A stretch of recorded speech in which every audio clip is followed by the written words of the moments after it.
Hey, what's cracking, Jets Nation? I hope everybody's doing well today. Wanted to cover the cornerback position. We got a lot of exciting things going on. There's a lot of stuff to look forward to. It is the weakest position potentially on defense. You could debate that with maybe the linebacking core. I suppose maybe even safety, more so due to injury than anything else. But um, there are a lot of interesting players just because everybody's essentially new. We don't really have anybody that is, the veteran of that group. The veteran would essentially be Bless Austin, who has 3 years, limited playing time over the first two. And then Blesson Austin, who, had to start a handful of games due to injuries last season. Looked well at moments, but also, looked like a rookie. I wouldn't say there was any Darrell Revis moments, but he did shine at certain points when we needed to see that glimpse of hope. So we did hear a little bit from Robert Saleh's press conference today. What he's looking for when he's making the decision on how the depth chart is going to play out is who can win the third down battles. So we know that he's going to prefer to run a zone heavy scheme, which is a major change of pace from the Rex Ryan days, Todd Bowles, even Herm Edwards, etc. We've ran a 3-4 for a long time, and the coaches have kind of preferred to run, man defense schemes. So the priority is definitely going to be on having those players that can see what the gaps in coverage could potentially be, get to those areas, make the plays in advance, and a lot more react and play rather than having to, deal in real time, tight coverage in spaces, trying to cover the boundaries and, being out there on an island. So the interesting thing is we don't have anybody that's really stood out as a man coverage specialist. So there's definitely opportunities. There's improvements. We don't know if, players coming in from the college ranks will elevate their game to a level we haven't quite expected, or, how that might pan out. But I think it's safe to say, based on minicamp and the training camp practices so far, we haven't heard a whole lot of that news. So I know most likely I want to say Blesson Austin and Bryce Hall are going to be the boundary starters, right? So CB1 and 2. But still, we have a lot of other players that seen playing time that might be able to produce this season when we didn't expect. We have Javelin Guidry from last year. He might be able to come in and continue to progress in his role as a slot coverage corner. Michael Carter II, he's come in. He has ridiculous speed.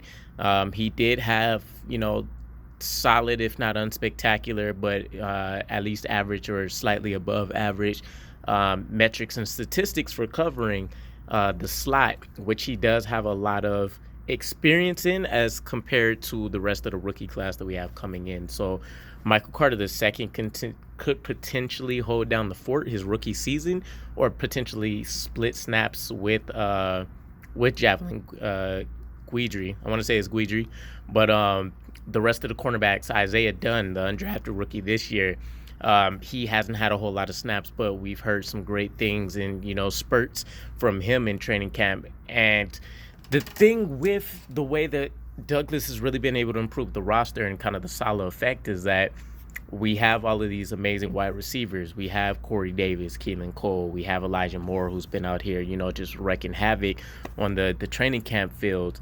We have Denzel Mims. We have, Braxton Berrios. We have all of these players, and we're saying that we have the deepest core of wide receivers in the NFL that can only help to serve kind of the progression plan there for how the cornerbacks will essentially perform for the season. If you have those battles and those one-on-ones, then you would expect that will definitely translate to some reasonable results out on the field. So ultimately, again, I think Blesson, Austin, Bryce Hall, they'll probably be CB1, CB2. I personally think Bryce Hall will probably end up being CB1. And then everybody else is kind of interchangeable, just depending on who has the hot hand at the moment. So again, Javelin Guidry or Michael Carter holding down the slot, vice versa, splitting snaps there throughout each game. We have Isaiah Dunn. We have Jason Pinnock and Brandon Echols who have come in. They don't have the most amount of experience covering in the man coverage either, but everybody essentially has had success at the zone area, which we know those are going to be the primary amount of snaps that they're going to get. But to Saleh's point, the third down marks those are the money plays.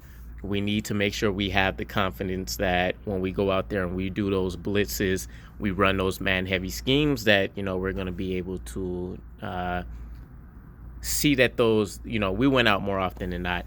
One of the things I was hearing from the Jaguars camp, which there's been a lot of slack for, we'll see how it plays out for them.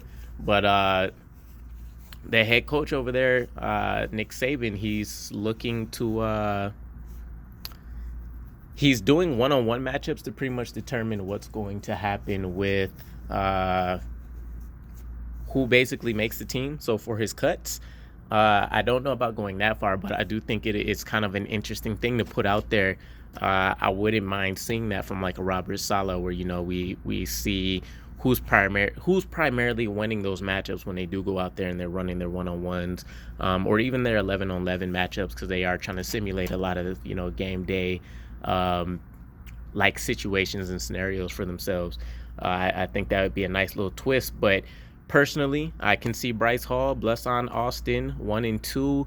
I would probably say Michael Carter the second will win out just based on his experience there. Javelin Guidry will be able to come in and kind of spell him, split, probably let's say like a 60-40, 70-30 split. And then I would have to imagine, I've heard Brandon Echols kind of get called for more plays than I necessarily have from Jason Pinnock. So that could be the Guidry being the 4, Echols being the 5, and then Pinnock being the 6. But then who knows what happens with Dunn, right? He's probably the next best impressive cornerback that we have currently on the roster. So Lamar Jackson still also in play. He got time last year. He did get crushed by a lot of people. There's that devastating game with DeAndre Hopkins. Still only 52 yards, I think, in a touchdown. But nonetheless, he had a lot of tough assignments. But who knows how that'll play out for us. I'm rooting for the best, so I really think we'll make the most. We have a lot of rookies playing significant playing time.